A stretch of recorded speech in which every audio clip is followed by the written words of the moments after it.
pang mayaman. Hello po, magandang hapon.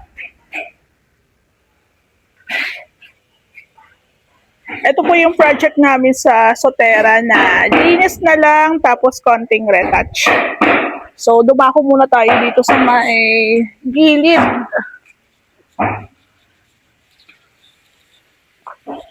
Ganyan po ang itsura dito po sa may side. So, ito guys,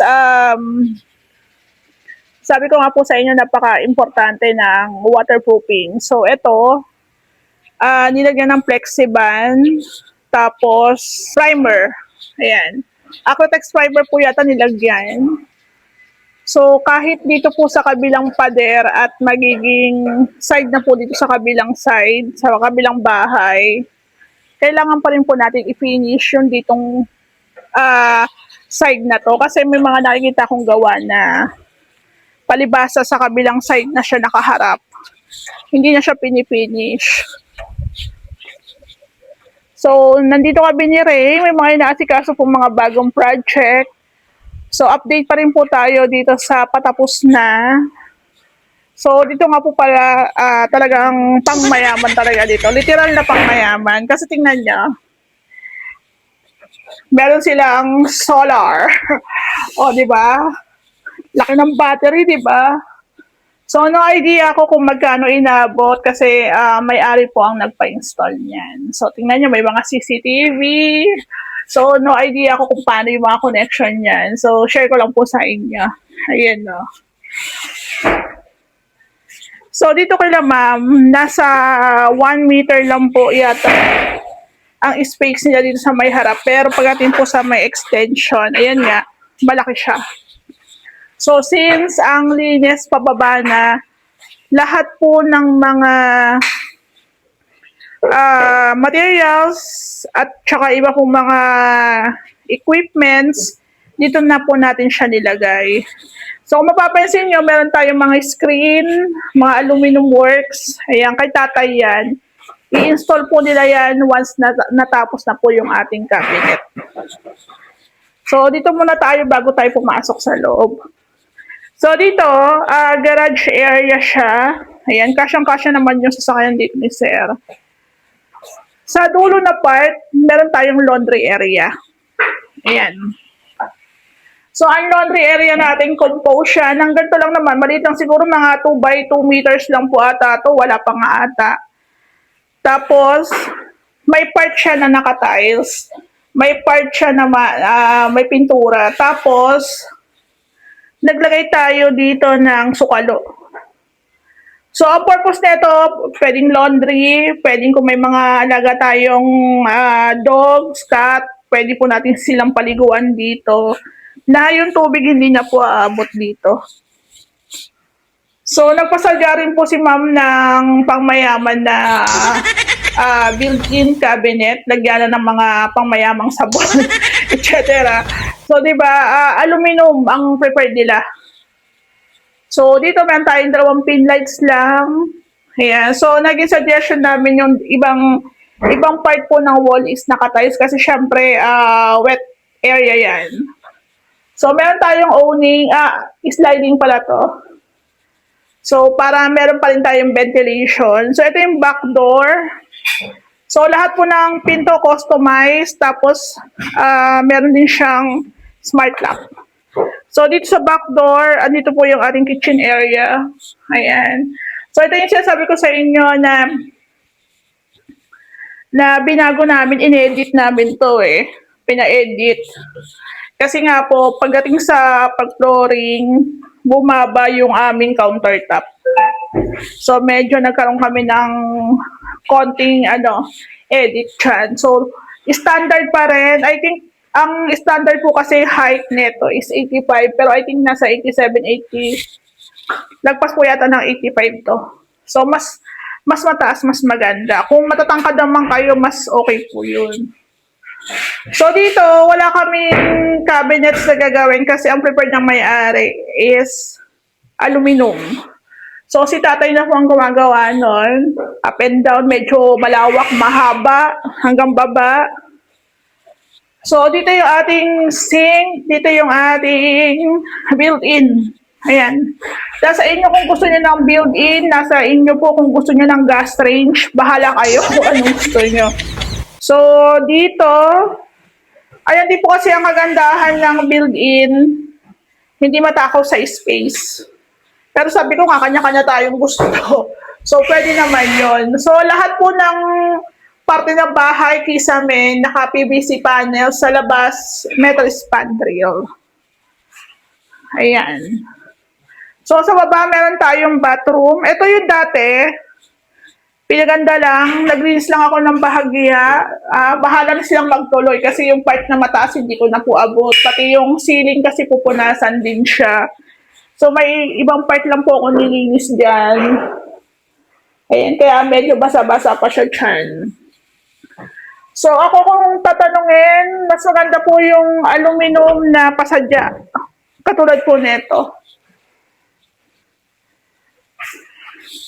So, dito po meron tayong bar counter. Bar counter natin, di pa nalinisan yung ilaw. Ayun, may mga alikabok pa. So, ito yung ginawa ng ating ginawa pala ni Ray yung woodworks, tapos pinaganda ng ating pintor, tapos sila ma'am nagpalagay po sila ng salamin kay tatay. So, dito hindi pa nalinisan. So, ang linis, okay na sa taas, dito na po kami sa baba. Ayan, dito na siya. So, ito yung ating bar counter na isang buong tiles po ito, malapad. So, kung medyo malawak naman yung bahay mo, pwede kang magpalaki ng bar counter. So, dito, makikita natin to pag nag-last vlog na tayo, may kompleto na talaga gamit. So, meron tayong dining, pwedeng pa ganito, pwedeng pa ganon. Bahala kayo. So, tingnan nyo, meron tayong tawag dito, French type na mirror. Ito po isang buo po yan, tapos nilagyan ng grid. So, maganda rin nga kasi nakakalaki po talaga ang tingnan pag may mga salamin tayo sa bahay. Pero syempre, dapat yung pwesto po ng salamin natin, nakadepende po yan, minsan sa paniniwala, sa mga, alam nyo na. So, depende. So, maganda ipwesto nyo po ng maayos yung mirror. Yan, okay yan. Tapos dito,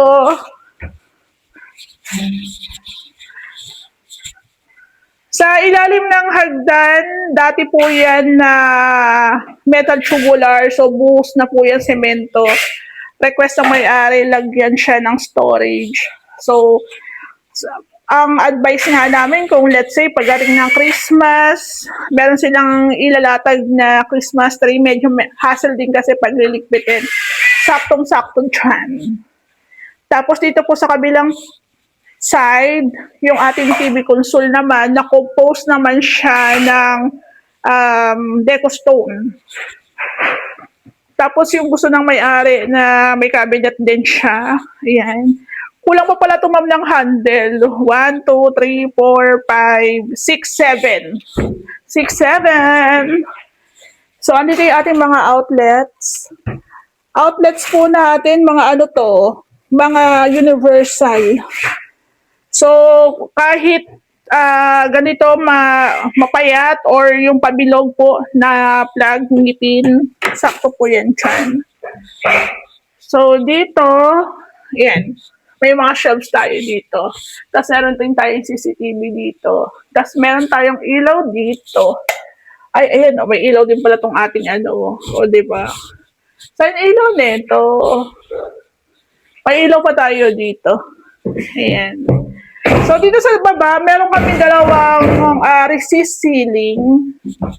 Ayan. Meron po kasi ditong, kaya po siya naging dalawa, meron po kasi ditong beam. Existing po yon.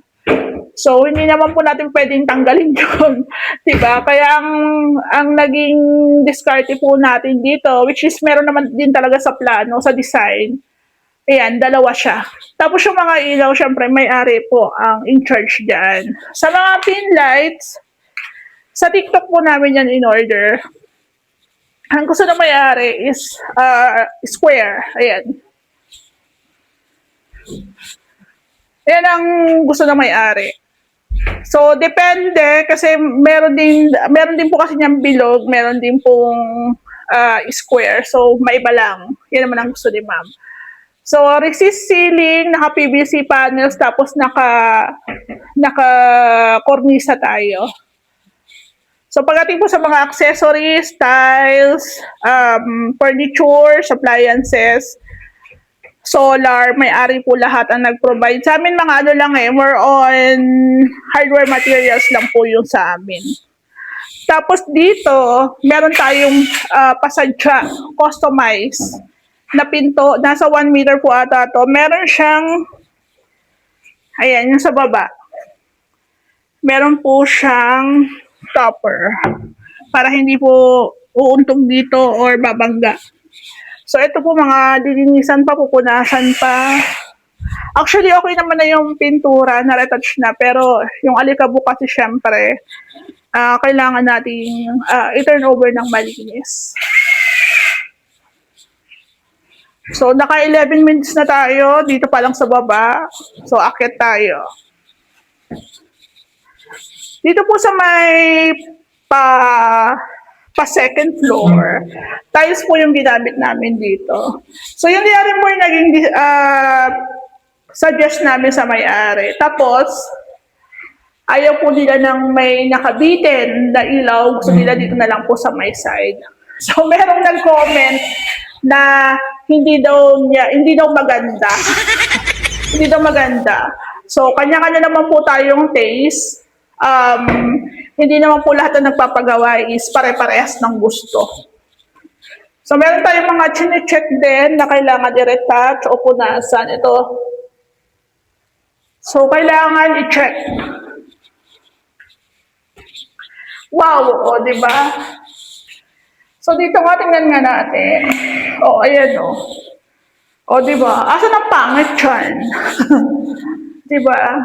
Ito po kasi, ang kagandahan nito, actually, yung may-ari gusto niya talaga maiba lahat. So, ito, actually maiba pero simple pa rin talaga. Sadya pong nilaparan yung hagdan para kahit dalawa kayong sabay o salubong dyan, hindi po masasangga yung ating ilaw. Napakaganda, di ba? Pangmayaman yan. Oo. So, gano'n lang naman talaga sa una, pangit, pero gagayahin yun. So, ito yung sliding natin. Tinanggal muna yung screen. Ayan. So, sarado lang na muna natin kasi papasok na naman yung alikabok. So, dito, ito po yung pina-customize din ni ma'am na mirror. So, ayan po siya. Diba? Pwede ka na mag-tiktok dito. So, tingnan natin.